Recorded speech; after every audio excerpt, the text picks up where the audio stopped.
सब ग्रंथों में, आदि ग्रंथों में इस चीज़ का बेखूबी वर्णन किया गया है कि गुरु के बिना ज्ञान नहीं, ज्ञान बिना ध्यान नहीं, ध्यान बिना मुक्ति नहीं। और कबीर साहब ने जो सतगुरु की महिमा गाई है, ऐसी महिमा तो शायद किसी संत ने ही गाई है। हालांकि कहने को इस बात पर बड़े विवाद हुए जब कबीर साहब देह रूप में मौजूद थे, तो लोगों ने कहा कि कबीर का गुरु कौन है।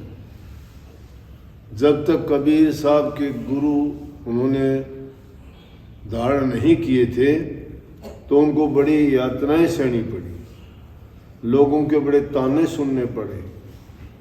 जहाँ कहीं जाते थे विरोधी लोग कहते थे कबीर साहब का तो गुरु नहीं है, इनको सत्संग करने का अधिकार नहीं है, ये भक्ति करने का भी अधिकार नहीं है, क्योंकि गुरु सिर्फ ऊंची जाति में ही मानते थे उन दिनों में।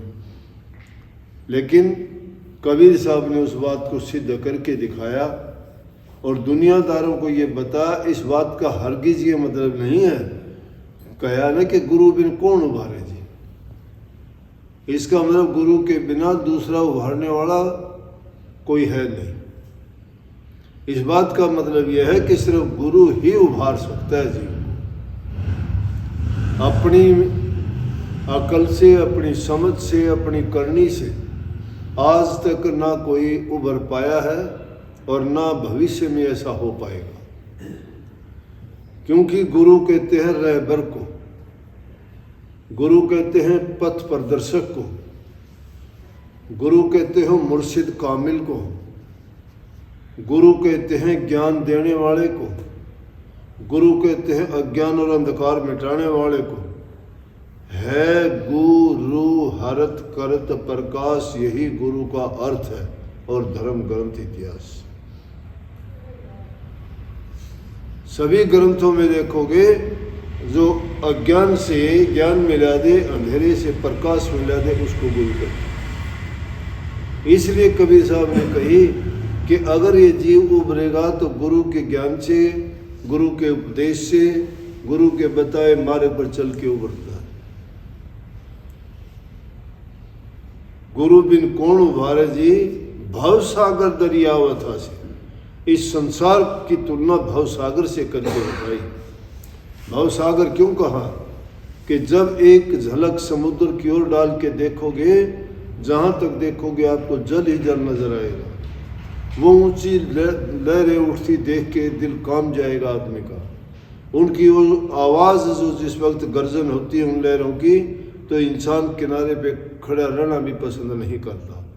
और उस समुद्र में अगर कोई प्रवेश कर जाता है तो उसमें बड़ी बड़ी मछलियाँ, बड़े बड़े मगरमच्छ, बड़ी बड़ी चट्टानें, बड़े बड़े दूसरे ऐसे ऐसे जानवर हैं कि उसको इंसान को रास्ते में बड़ी बड़ी भंवर पड़ती हैं। कहीं गर्म जल है तो कहीं ठंडा जल है, तो कहीं किन्हीं चीज़ों से टकराव होता है।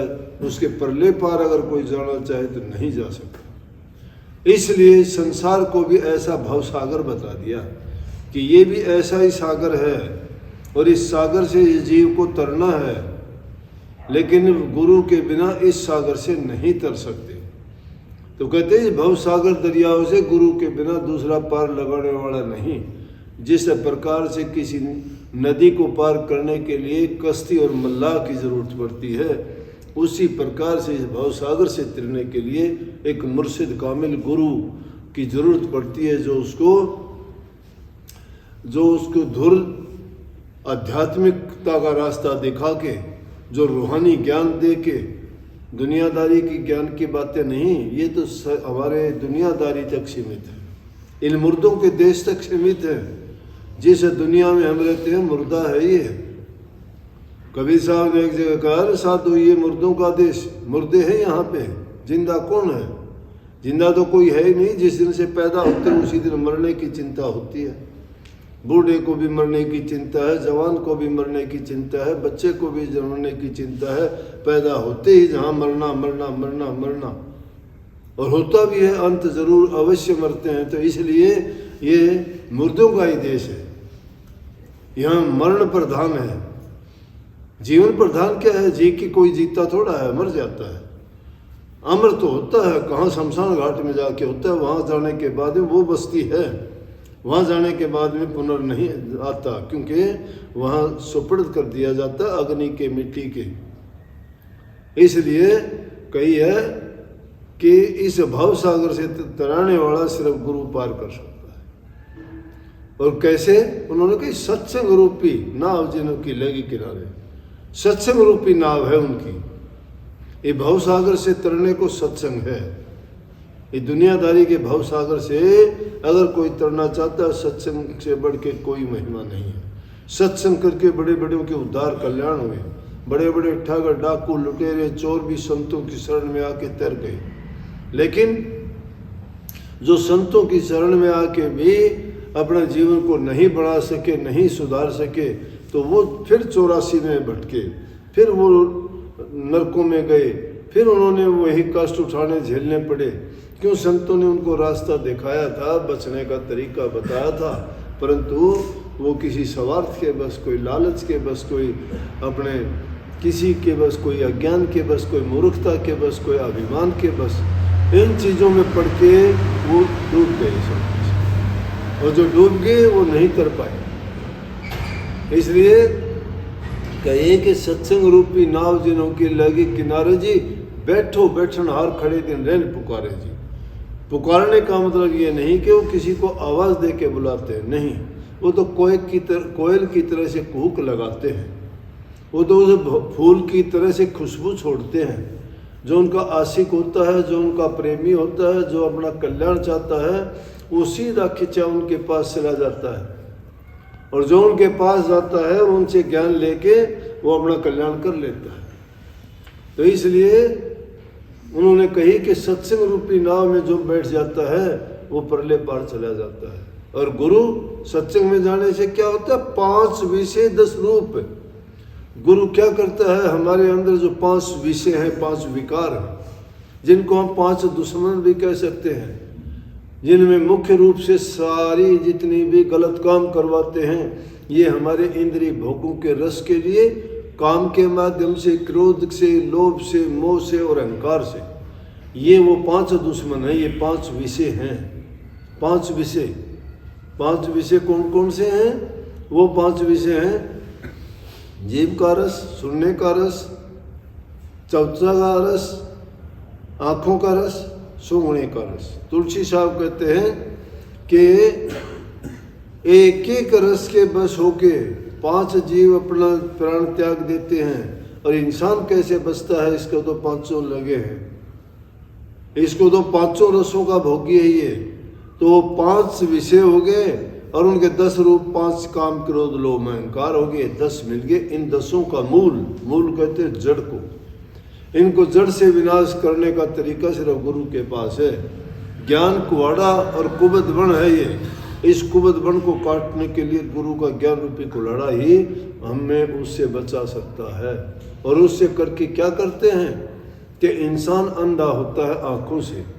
अंधा कैसे होता है कि ये आँखों से अपने मतलब की चीज़ों को तो देखता है, लेकिन अपने अंदर नहीं झांकता है, अपने अंदर नहीं झांकता है। लेकिन गुरु उस जाले को हटा देता है, लेके सुरत सुलाखा अजर अंजन। जब गुरु के दर्शन करता है तो उसकी आंखों में ऐसा अंजन, ऐसा सुरमा डल जाता है जिससे वो उनका जाड़ा कट जाता है और उसको साफ दिखाई देने लगता है कि कौन हमारा हित का है, कौन हमारा बुरा चाहता है, हमारा कौन से अवगुण है, हमें कौन से दोष है, क्या करने से लाभ होगा, क्या करने से हानि होगी। जब वो ज्ञानांजन आँखों में वो सुरमा डाल लेते हैं तो उससे क्या होता है कि प्रकाश हो जाता है। इसका मतलब हमें उस चीज़ का ज्ञान प्राप्त हो जाता है जिससे हम इस संसार से छूटने का अपना प्रयत्न करते हैं और बार बार गुरु का शुक्राना करते हैं। आगे उन्होंने कही कि गुरु बिन कौन उभारे जी। गुरु ही ऐसा एक वो कहो वसीला है, एक ऐसा ही स्रोत या साधन है जिसको प्राप्त करके हम सभी दुखों से छूट सकते हैं। और उनमें सबसे मुख्य रूप है जन्म मरण का। जन्म मरण का रोग इतना भारी है कि बार बार पैदा होते हैं, बार बार जन्म लेते हैं। जन्म बार बार लेने का मतलब अपने कर्म को भोगने के लिए, और गुरु कर्म कटवा देता है इसी जन्म में, क्यों? और नया कर्म नहीं बढ़ने देता।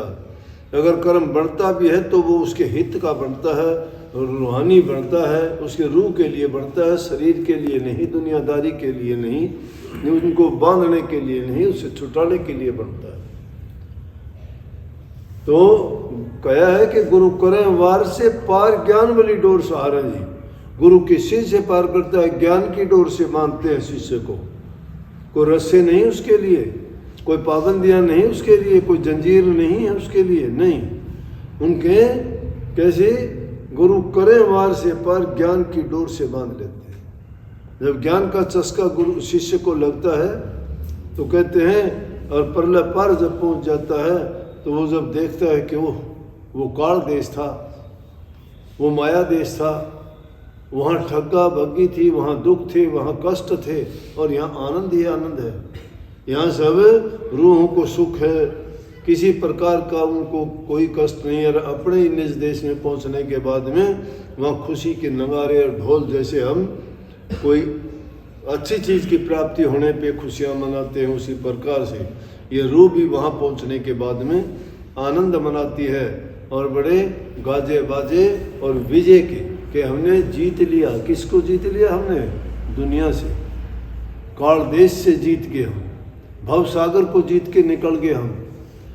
हमने जो बंधनों में बंधे हुए थे उन बंधनों से मुक्त होके और अपने उसी निज देश में पहुंच गए जहाँ से रूह आई थी, और यहाँ आने के बाद में भटक गई थी, और वो भटका खाते खाते ऐसी फंसी कि इसको भूल पड़ गई। लेकिन सतगुरु ने आके जगा दिया, रास्ता दिखाया, और उस रास्ते पे चल के इसको सब आनंद मंगल हो गया, और इसने बड़ी खुशियाँ मनाई। तो ये इस शब्द का थोड़ा अर्थ था। सबको बहुत बहुत आशीर्वाद। राधे।